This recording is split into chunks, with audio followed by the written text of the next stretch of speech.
Welcome to Tortoise's Sensemaker live think-in this Friday lunchtime with Santander. Thank you very much, Santander, for your support. 2 weeks ago, when the last but one occasion that we met on a Friday lunchtime, we asked whether the vaccine rollout was working in the UK. And broadly, the answer that we came to was yes. Got a lot of doses out, and with a few hiccups since then, the rollout has increased. It's got faster. There are now close to, or maybe even as we speak, a little over 4 million people who have had their first dose. So now the question that we want to address, and we've got a full hour, is when are people actually going to stop dying from COVID? Because it hasn't happened yet. And today, more than ever, I've got, not that you can see them, but Post-it notes all around my laptop. And on one of them, I've scribbled down some numbers. So more than 37,000 new cases in the UK yesterday. That is after a period recently of more than 50,000 a day for a whole week. 1,290 deaths with COVID reported yesterday.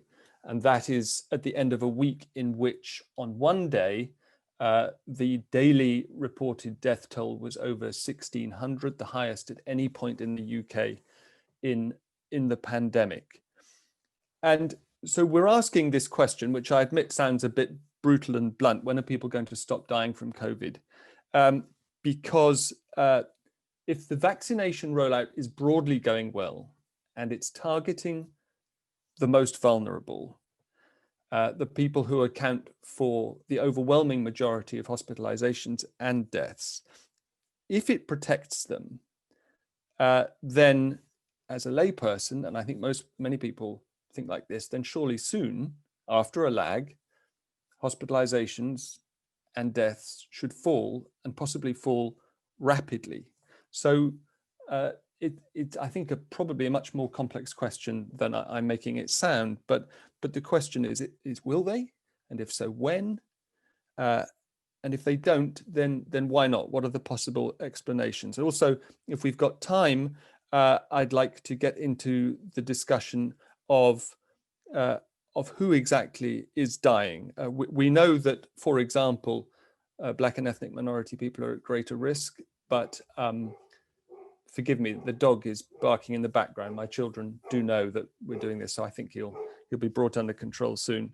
But are people from minority ethnic backgrounds dying in greater numbers now? If you've any experience or impressions of that, do let us know. And also, as regards age ranges, are younger people dying in greater numbers as a greater proportion of the total than they were, or is it just because we notice it more? So there's a lot to get into, and most of you on the call will know the drill. This is a think-in. A big part of the purpose is to hear from everybody, and you can do that by joining in the chat, by raising your digital hand, which is one of your reactions options at the bottom of the screen. And we will go back over the slides that you saw while we were waiting to start in a few minutes. But first, our guest today is Professor Irene Peterson from University College London, who's very kindly joined us in the middle of what must be an absurdly busy time. Irene is a professor of epidemiology, but also of health informatics. We probably need to find out what that is, among other things. But first, Irene, let's sort of set the scene, as it were. Some work that you did late last year, I think it was in October that it was reported, found on the basis of official statistics that, well, I'll leave you to explain what it found, and also if you would give us your summary of the infection picture in the UK right now, because as I understand it, there are different ways of looking at it, and they're either falling, and we could be cautiously optimistic, or they're not. But anyway, tell us about the work that you, first of all, that you did late last year and what that means. First, thank you very much for inviting me today. It's a great pleasure. I'll talk a little bit about the work that we did, and it was published in beginning of October in Clinical Epidemiology, and it's open access, so it's available to everybody. Perhaps you can pass a link in the chat to the paper. Yes, it was also reported in The Guardian. I don't know if yeah, faithfully done. Yeah. Yeah.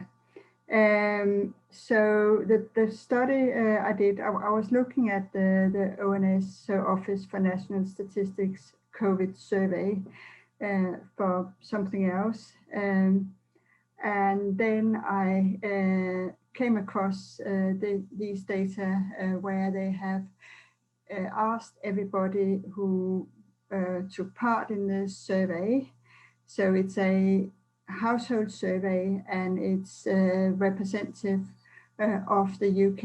At that time, it was representative of England. And they went out, or they still do, go out and test people who are participating in the survey. And then they also asked whether they had symptoms on the day they took the test. So what we were interested in was to see how good is symptoms as a marker of having a positive test result. And I looked at these data together with a colleague, and I was like, is this right? And he also looked at it, and what we found was that only 13% had symptoms on the day of a cough, a fever, or loss of sense of sense and taste and smell. So this is 1-3, not 30. No, 1-3, yes. Yeah. Had symptoms on the day that they were tested. If they took a broader range of symptoms, it was about 24 or 23 point something who had a symptom on the day of the test. So in other words, 3/4 did not have any symptoms on the day they were tested. And just to be clear, this is a sample which is randomly chosen to represent the general population. It is not a sample from a sort of previous system where only people with symptoms were being tested, obviously. Exactly, no. So this has nothing to do with NHS test and trace. This is the survey that they've been running throughout the pandemic to find out what is incidence and prevalence of COVID in the general population. And that is important because with the NHS test and trace, you only have data from those who have symptoms, because that's a requirement to get a test, is that you have one of the 3 symptoms. Right. So I was stunned when I saw these data, and we agreed that, well, we have to write this up and get it published. It took a little while before we got it published, but we got it out in October. And it did make quite some headlines when it was published. I spent a couple of days talking to the media after. Right. Well, let me just quote back at you one of the things that the Guardian quoted you as saying, because I'm interested to know what you think the implications of this finding were. But one of the things you were quoted as saying was, anyone who's had students coming home at Christmas knows they often bring some sort of bug with them, and this Christmas in particular, they could bring COVID home and potentially seed new outbreaks. Is that what has happened in your view, referring back to the very high infection rates we mentioned just at the top? I'm afraid, yes. I think that is exactly what happened. That you would have had many students who and young people who have had very mild symptoms and not really recognized that that could have been COVID. And therefore, they have brought it back home to their families. Hopefully, there would have been students who have taken part in the testing programs at universities, but not everybody would have had that opportunity. I should also say that our study was what we call a cross-sectional study. So you only ask people the question once.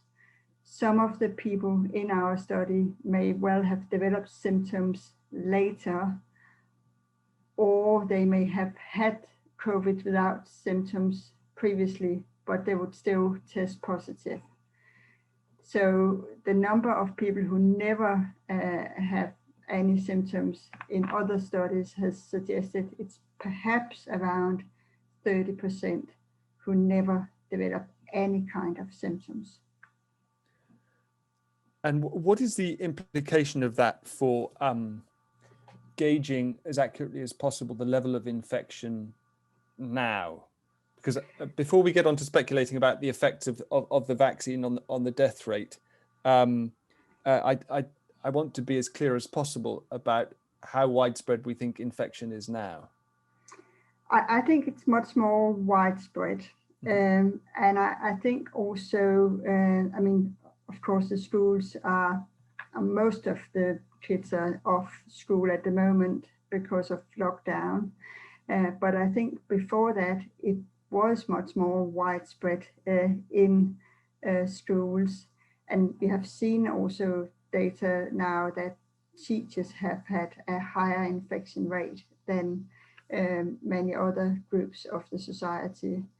So my feeling is that there has been what you can call a silent transmission going on in schools and other educational settings, and particularly among teenagers and older kids, because we do know that younger kids are less likely to be infected.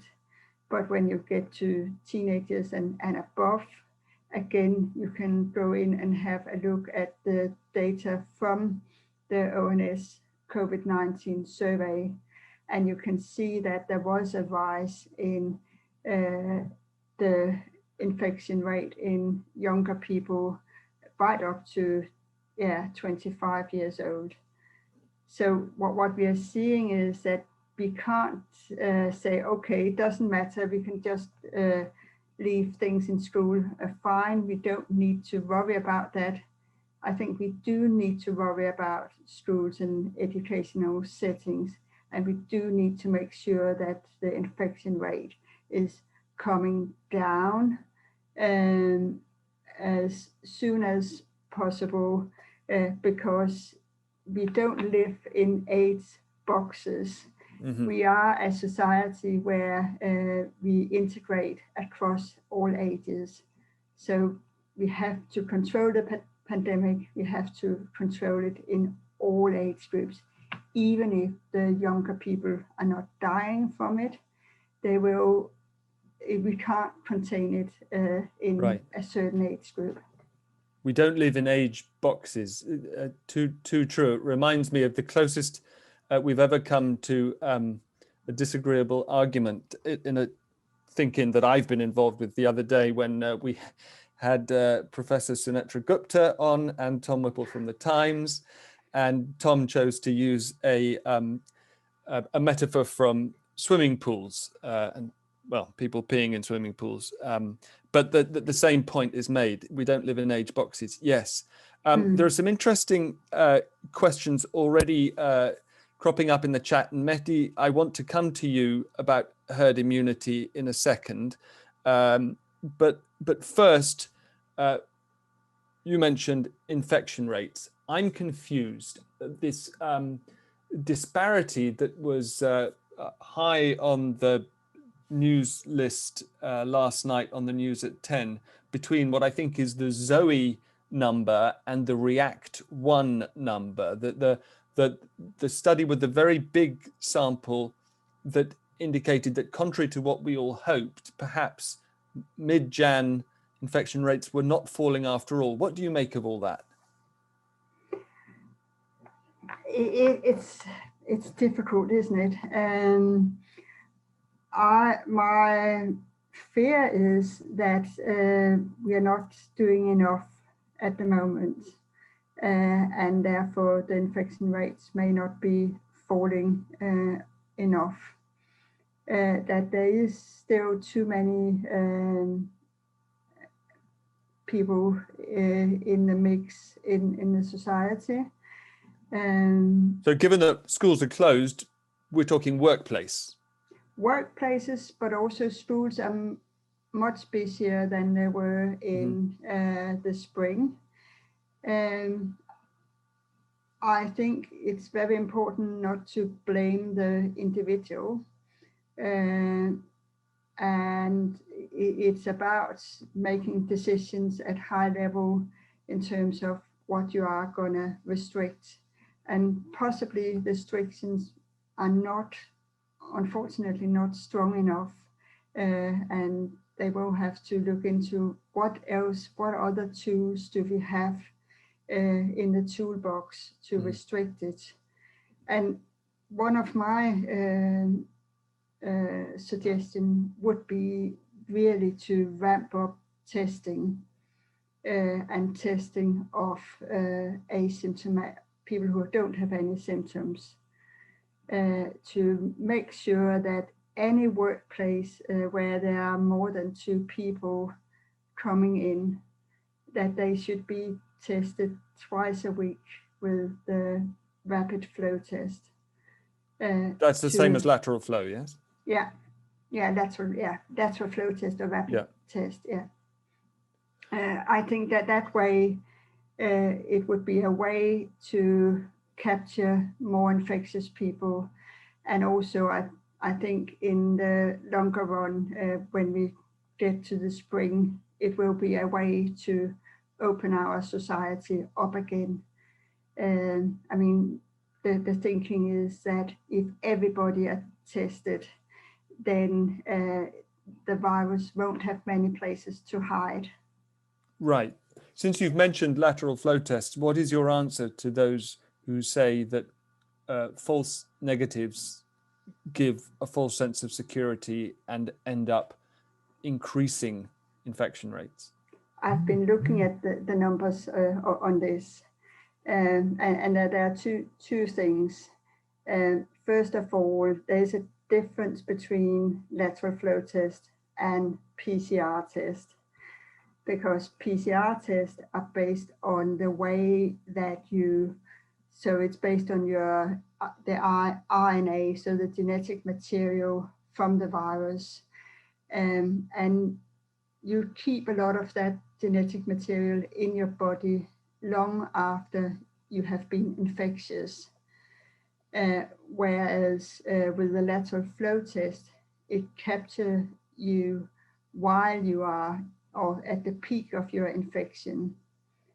So some of the work that has been done so far has been an unfair comparison, because you have been comparing, I would say, apples and oranges. The 2 tests have different purposes. The PCR is for diagnostic purpose, whereas the lateral flow test is to capture people while they are infectious. So you can then say, if you use a lateral flow test, yes, you may have a few misses, but it's still, those who test false negative, you can then add it up and see how many more would they need to infect compared to if they didn't know or didn't had a test. And it looks as they have to infect between 6 and 12 people more. So it's very unlikely that it will counterbalance the Right. benefit of testing. That's really interesting. Thank you. Yeah.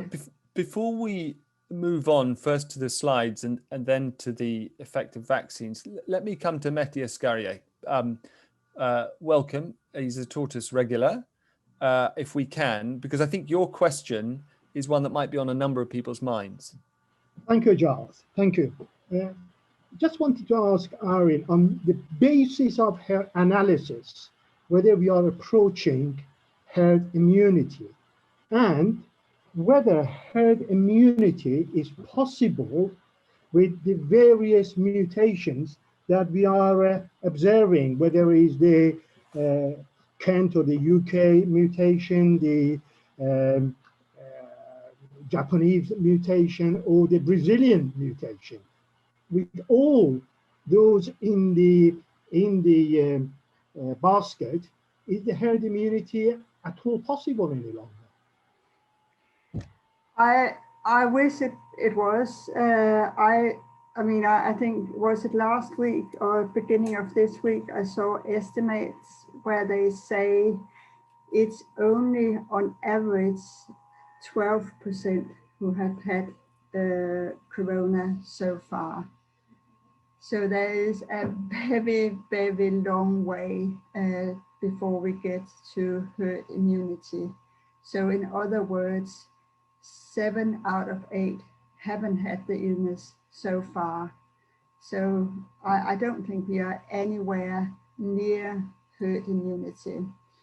And as you also point out with the mutations, we may be even further off before we would get to that point.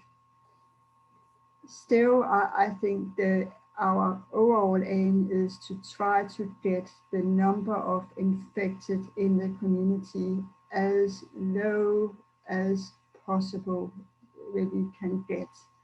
But I am optimistic, and I do believe that we can get the numbers very low if, for example, we are all tested on regular basis. So we stop transmission at its source. Thank you. So just to be clear, the fact that you identified that a very large number of people who were infected were asymptomatic does not mean that a much larger number of people than we thought had become infected. No, because the data where they are estimating the it's a very good question, but the data that they are using to estimate what proportion have had it's based on two things. It's based on these large survey. So for example, the ONS COVID survey. And again, you may want to put a link in the chat because they have a website that is updated every week. You can follow that. In that survey, they also test how many people have antibody in their body. So that's a way that they can estimate how many people have actually had it. And I believe the estimates of 12% is based on some of these surveys, or that's one way they're estimating. Of course, there is variation that you may have some communities who have been much more affected than others, but the overall picture is not looking good in terms of obtaining herd immunity. Okay, thank you very much. Look, can we, Patricia, if you are ready, if you can we come back to your slides and we'll just go back through them again to set up phase 2 of Sensemaker Live. Hi, everyone. Here are the slides. Okay, so these slides are a little grim. I'm warning everyone. The current death figures across the UK are nearing 100,000. That's as of a couple of days ago, and obviously these figures do come in quite unevenly. We also know that we're in the midst of a second wave where even more people are dying than they were in April, and we're only just starting to see them taper off, but they're not really going down. So as I said, pretty grim. A study over Christmas suggested that we could have more deaths in these first 6 months of the year than we did in the whole of 2020 without a lockdown. And even with the current restrictions, the numbers are high. Of course, there's a lag between case rates and so on. So the numbers aren't drastically going down, and nor are the case rates. So we don't know exactly how long this is going to last.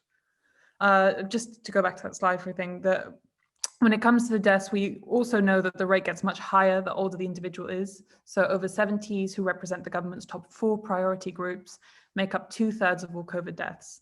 So it makes sense that they are a priority, and we'll look at why it's important to get them vaccinated first in a bit, if we can go to the next slide. So far, nearly 5 million people have received a first dose of the vaccine.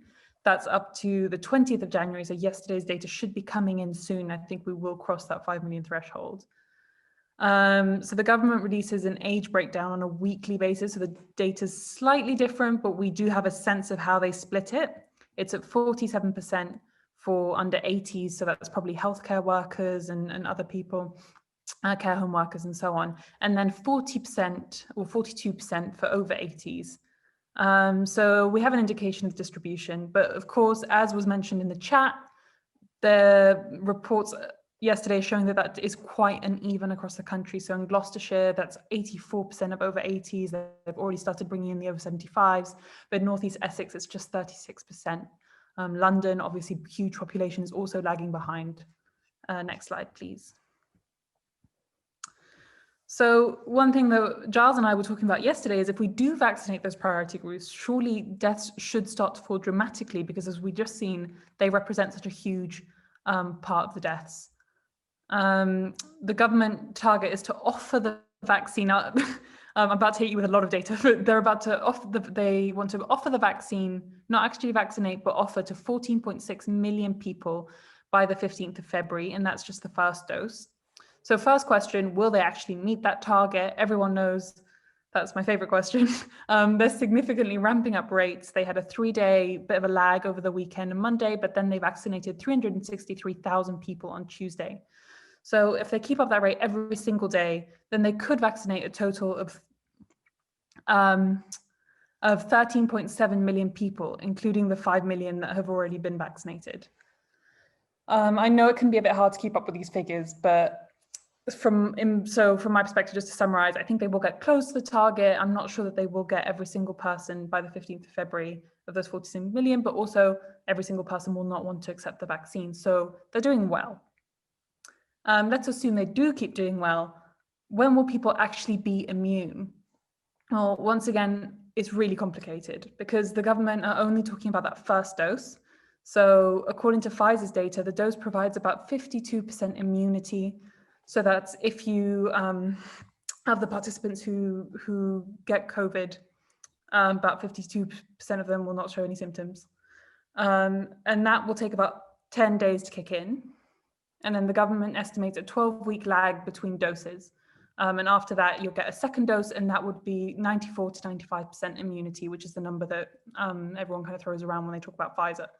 So, and that takes another 7 days. So maybe in about 4 months, we might see all of the priority groups completely immune and with some immunity throughout. And then this data is different for the AstraZeneca vaccine, which is not being rolled out. It actually offers higher immunity after that first dose, 64%. And then that gets to about between 70 and 80% when you've had 2 doses. Moderna also 80% after 1 dose. Okay, next slide, please. That was a lot of information, I know. And then this slide, this is a bit of a simplistic study, but I included it because I think it's useful to see why we need to prioritize those first group so much. We know that they make up a lot of the deaths. And if we vaccinate them, the quicker we vaccinate them, the quicker we get to that big proportion of deaths. This study assumes that 100% of death prevention from vaccines, which may not be true, as we discussed in the chat earlier, but we can assume that a significant proportion of the deaths will, that the deaths will start to reduce quite significantly once we've had those top 4 groups to about 85% or so on. And just as a reminder, those top 9 priority groups are 14.6 million people over 70. Then the rest of the 9 groups are about 17 million people over 50. Next slide, please. So yesterday at our health summit, which I'm sure some of you attended, Professor Robert Dingwall said something. He said, it's not about eliminating the virus, but deciding what is a tolerable case fatality rate. In other words, we have flu every year, and the death rates, we live with it. You know, in a vaccinated population, COVID-19 will mostly mean a few days off work and will very rarely result in serious illness, was something else that Robert said. So what this slide is doing is showing the difference between the current death rates for COVID and the death rates for flu. This is from a study done a few months ago in the US and China. So this data can vary slightly by country, but it gives a good sense. So over 65s are a less than 1% chance of dying of the flu. Whereas at COVID, we know that that number is about 2/3 of deaths, and 60, 69 are 3.6% chance of dying, and over 80, that gets to 14.8%. And as a society, we currently cannot deal with that. Our hospitals cannot deal with that. So how do we get to a point with COVID where it's in our community, but we can manage it? Is that through mitigation or other strategies? That's it from me. Thank you very much, Patricia. Irene, we are lay people here, so by all means pick us up on any howlers that you spot. But let me come to the basic question. It really relates to the fourth of those 5 slides, where the dots curl at the top as you approach 100% of deaths averted, while along the horizontal axis you get towards 60, 70% of people vaccinated. Do you expect to see a rapid decline in COVID deaths within the next month or so? Yeah, perhaps not in the next months, but in the next 2 months, I think we will see death declining for 2 reasons.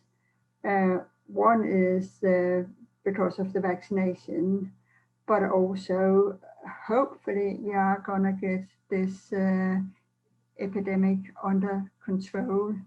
I would not rely solely on the vaccination to get the death down.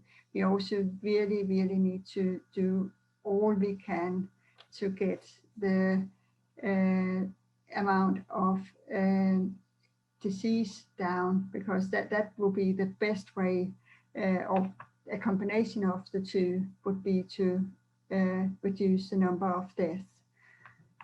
So yes, Patricia is absolutely right. I mean, I was looking at the data from the Office from National Statistics, so their deaths data, and I guess it's the same source we have been looking at, Patricia. So the point is that it is, if you look at last year, 2/3 of those who died were above 80.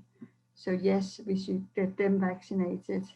And when we get to have vaccinated everybody above 50 and the most vulnerable, we would have covered 98% of the deaths from last year.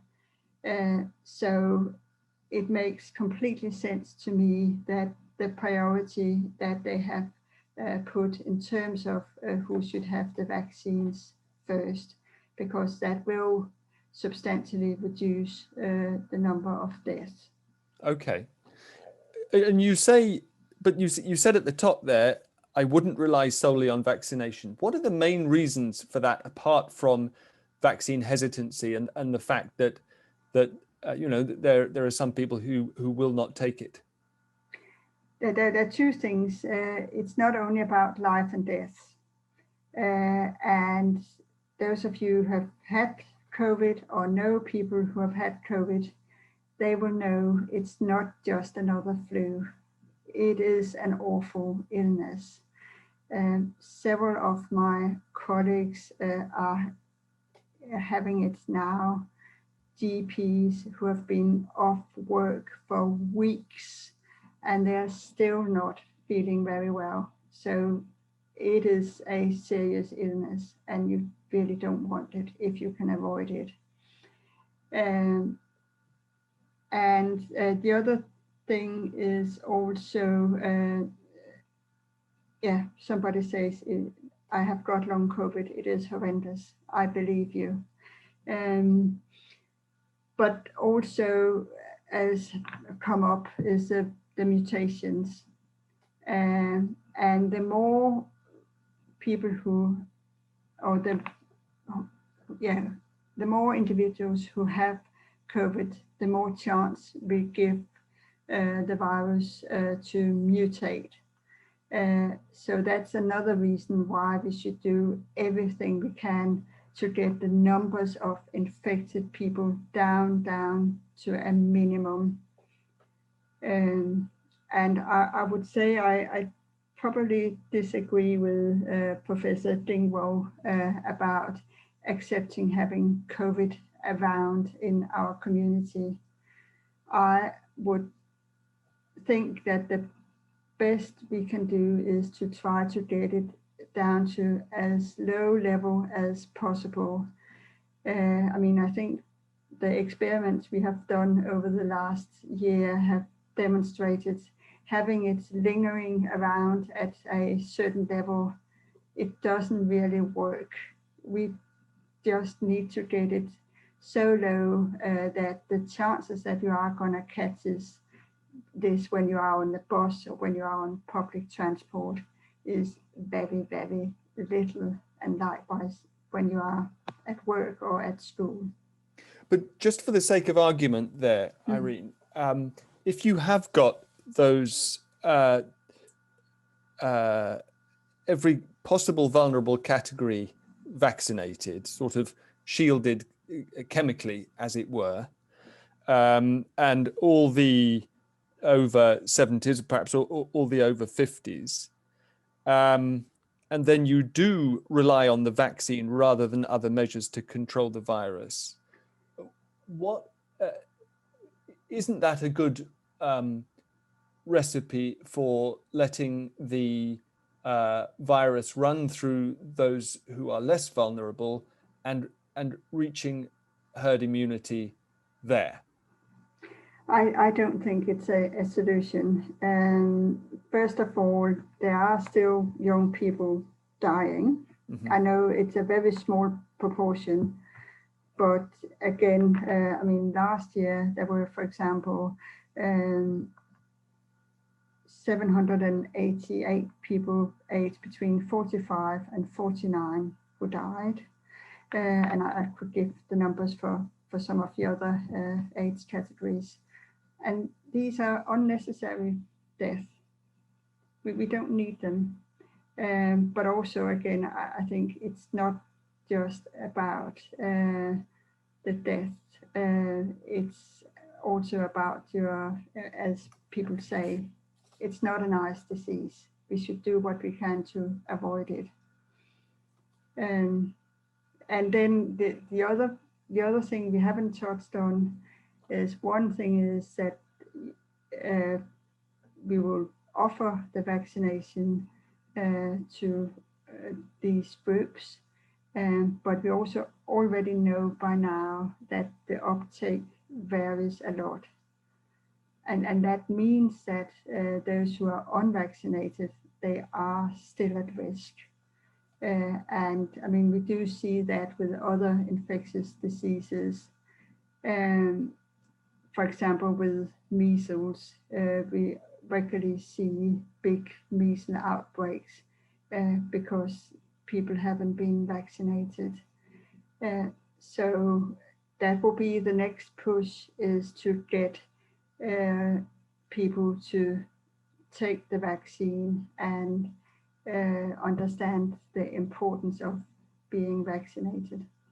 We were discussing this briefly in a meeting earlier this morning. It is a pretty serious public health problem, isn't it? How to protect collectively those who, for whatever reason, won't take the vaccine. And it's sort of particularly pointed because in some cases there's a correlation between certain ethnic groups and vaccine hesitancy. Are you saying that the best solution to that problem is to sort of relentlessly drive down the prevalence of the virus until it threatens nobody at all? I think what I would like to see is a continuous testing together with a vaccine to drive the numbers down to an absolute minimum, to get back to where we were over the summer, or perhaps even lower. That would protect us all in the very, very best way. And we have seen from other countries that it is possible. And I do believe that is the future. So a combination of testing to remove anybody as soon as possible from mixing with others, plus the vaccination, that I think should be our future strategy. And, okay, thank you. Yeah. I'd like to come in a minute to Yasmin asking in the chat how paranoid she should be. First, I just wanted to ask one other specific thing, Irene. Basically, it's about whether the Israel example is useful for the rest of the world. I checked just this morning. We know that the overall vaccination rate is very high and they're moving quite quickly towards full vaccination. But if you look at their COVID deaths, the graph is going not exponentially up, but it's going up as fast as anywhere. It has not yet come down. They started their vaccination program late December. We are now sort of at about beyond the lag time that Patricia's slide showed for the effect of the first dose to kick in. Would you expect that that graph to tip over and start going down pretty soon, or is there something else going on there? I mean, again, I think that the two driving forces, yeah, I would expect that with increased vaccine that you will decrease the number of deaths. I mean, that is the only logical way of looking at it. But again, that will go slower if the overall development of the epidemic in Israel is still going up, because then you still have all those who are unvaccinated, they are still at risk. And also, as Patricia showed, that having the first dose of the vaccine is not protecting you 100%. There is still a high risk of getting the infections after the first vaccine. In fact, I was in a meeting with a colleague who was vaccinated on Friday, and then she got COVID over the weekend, working as a GP, and I just felt so sorry for her. Well, but that raises a really interesting question, which has been in the back of my mind.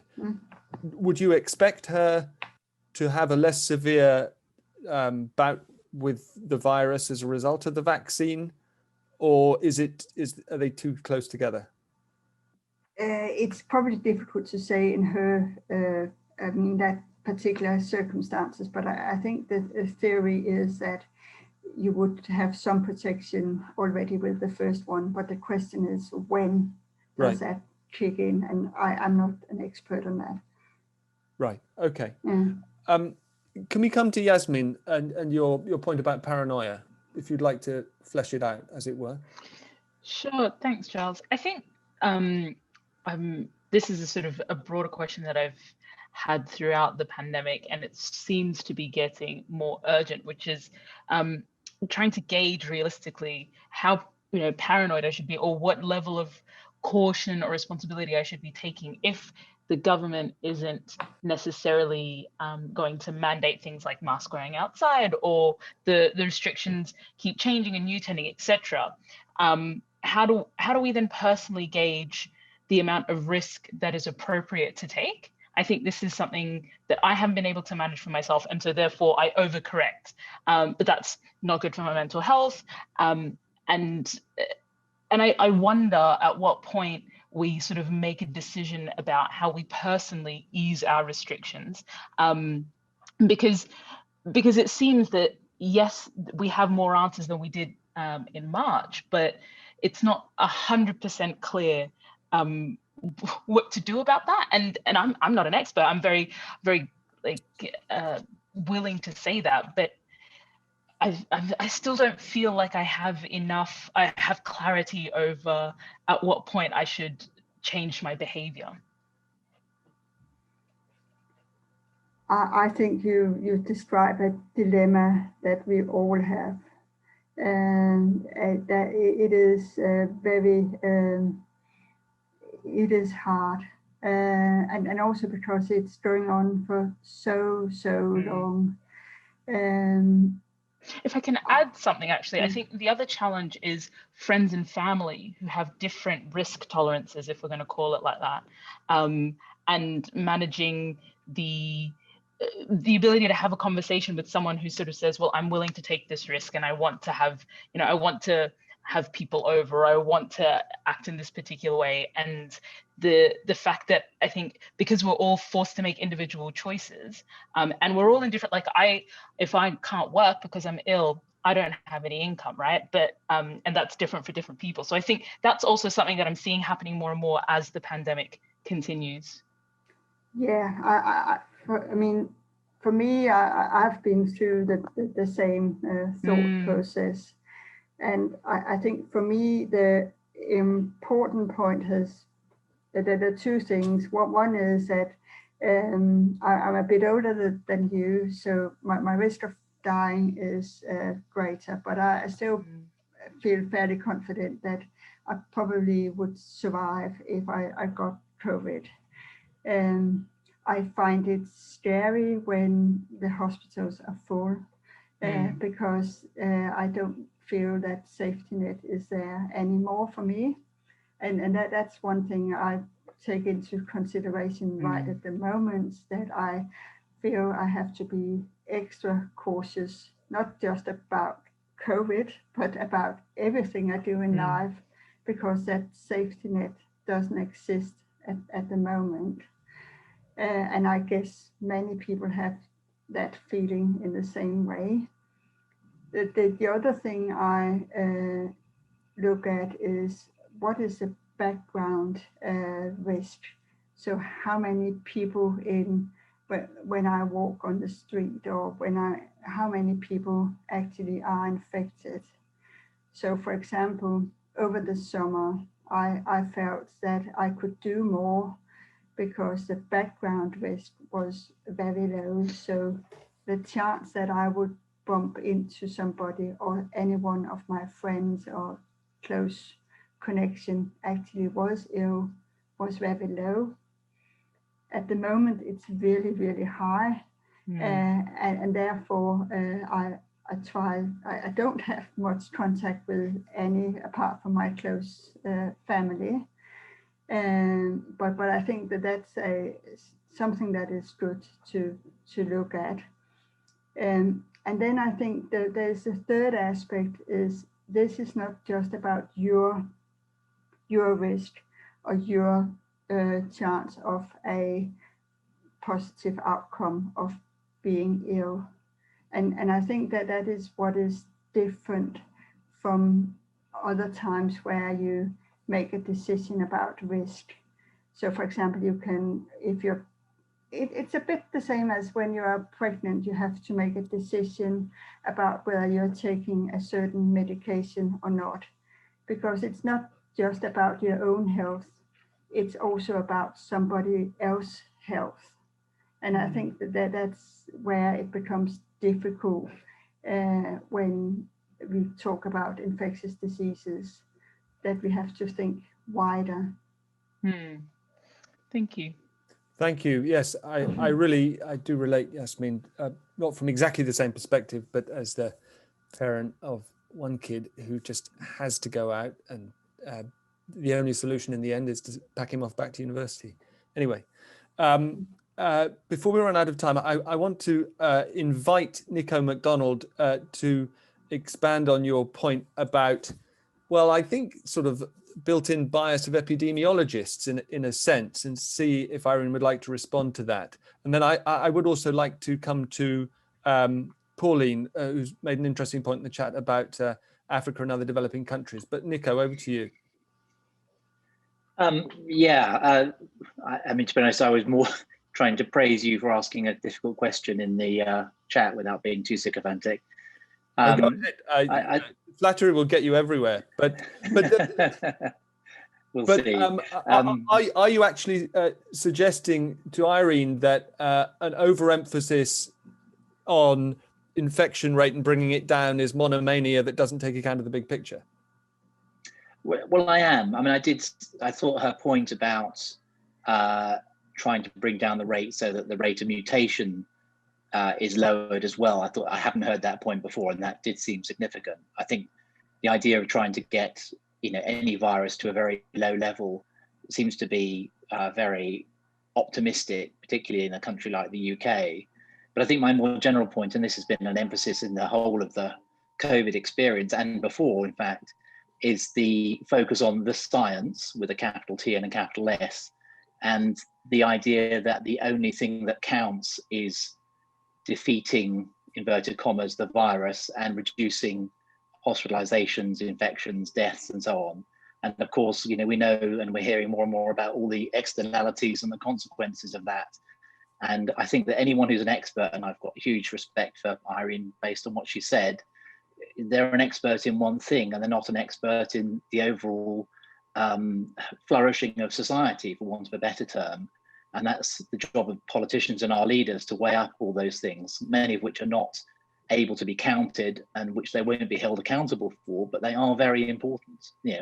Social bonds, mental health, the education of our children, and all the rest of it.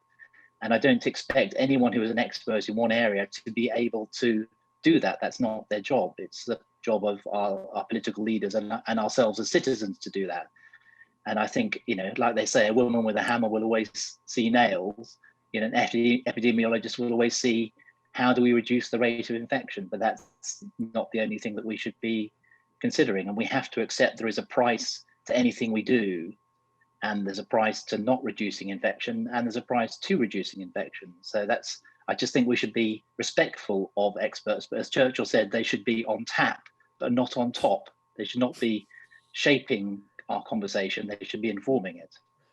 Okay, I must give Irene a chance to respond, but Nico, isn't there a pretty compelling argument that anyone can see, expert or not, just looking around at other countries, that there is a compelling economic and social case for locking down hard and early, and you end up more like New Zealand or South Korea, where you don't only have virtually zero rates of infection and death, but also healthier economies. But anyway, it's not my place to rabbit on. Irene, what's your response? I agree with you that we have to look into many different aspects. But I think we have learned the hard way now that there is no middle way. We can't just have the virus lingering in the background, because exponential growth is extremely scary. And I think that's what we have seen the last couple of weeks. If you are on Twitter, you may go back and see some of my tweets back over the summer, where I was trying to materialize the number of deaths over the summer. And I was talking about how many double-decker buses we would fill in a week, just to try to get a picture in my head about death. Now I haven't been able to even think about it, because it is awful. And I think that is a lesson I have learned, that there is no middle ground. We can't just say, oh yeah, we're just gonna bob along, we are gonna let the infection go on in the schools, and that's fine.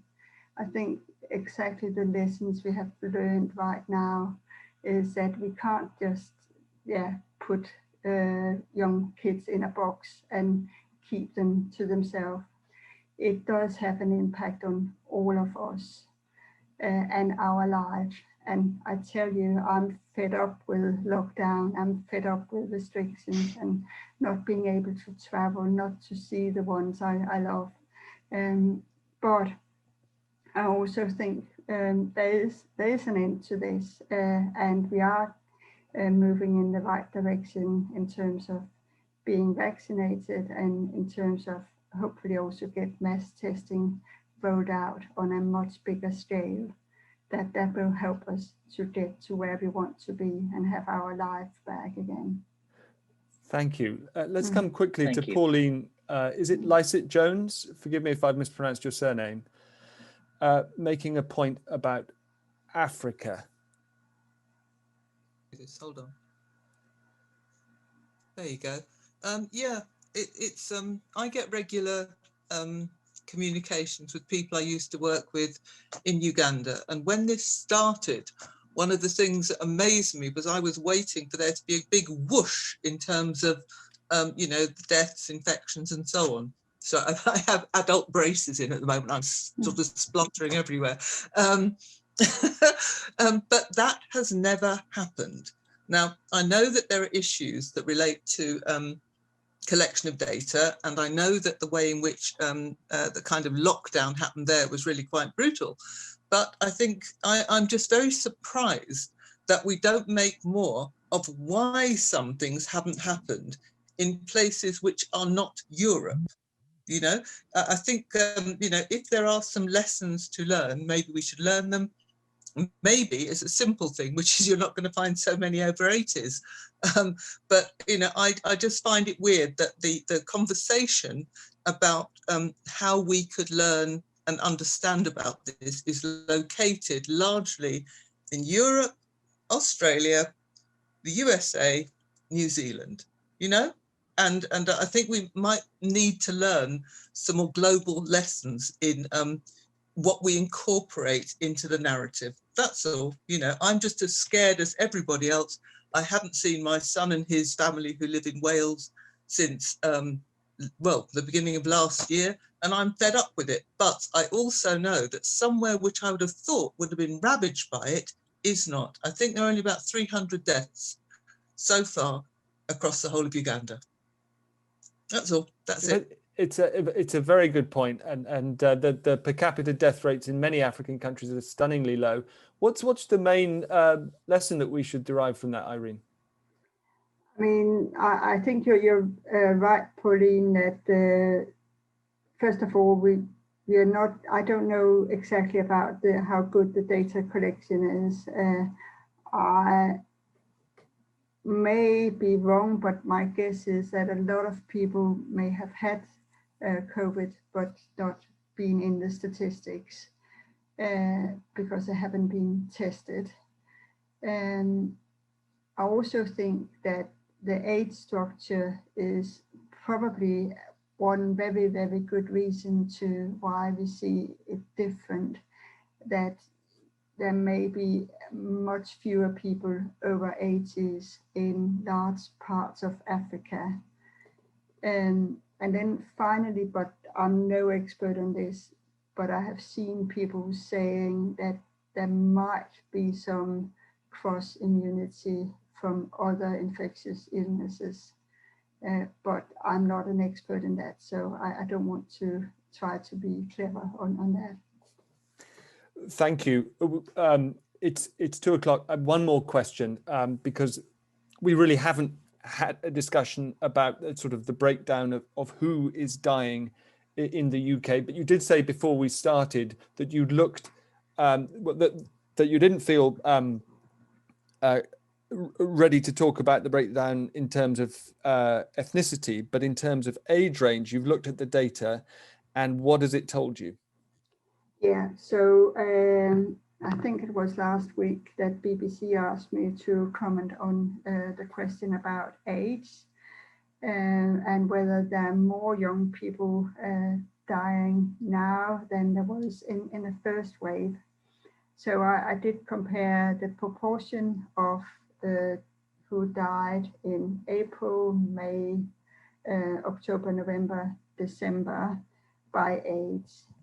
And actually it was slightly, so first of all, I can say that if you look at the age range between, so from those in their 30s, it was 0.4% who of those who died who were in that age category for the whole of 2020, and 0.1% for those who were in their 20s.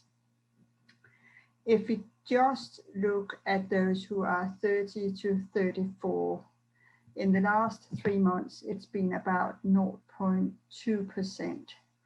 In April, it was actually 0.3%. So the point is, right now, there's no indication that there's a change in the age categories. And it is a low proportion of young people who are dying. And I'm very glad it is like that. Great. Well, thank you so much for giving up a whole hour on a Friday. Thank you everyone for joining us and for joining in. We had a question to start with: when are people going to stop dying of COVID? And blow me if we didn't get an answer in a couple of months. Yeah. So hang in there, everybody. A couple of other things that I scribbled down from Irene's own work. More than 80% of people, when randomly tested, have no symptoms at the time they're tested, but still only 12% of people have had it. We are nowhere near herd immunity. Yes, the vaccination will work, but we shouldn't be relying on it because we're trying to save people from the illness, not just from dying from it. And some people won't take it. Thank you all very much for joining in. Nico, I take your point. We will have to keep looking at the long-term effects on the economy of your native New Zealand. Just because they look as if they're having a heck of a time with the America's Cup right now doesn't mean that all is fine and dandy over there. Thank you everybody else who's joined in the chat and talking. Join us again for Think-Ins next week, and especially for next Friday's Sensemaker Live. Thanks a lot. Bye-bye.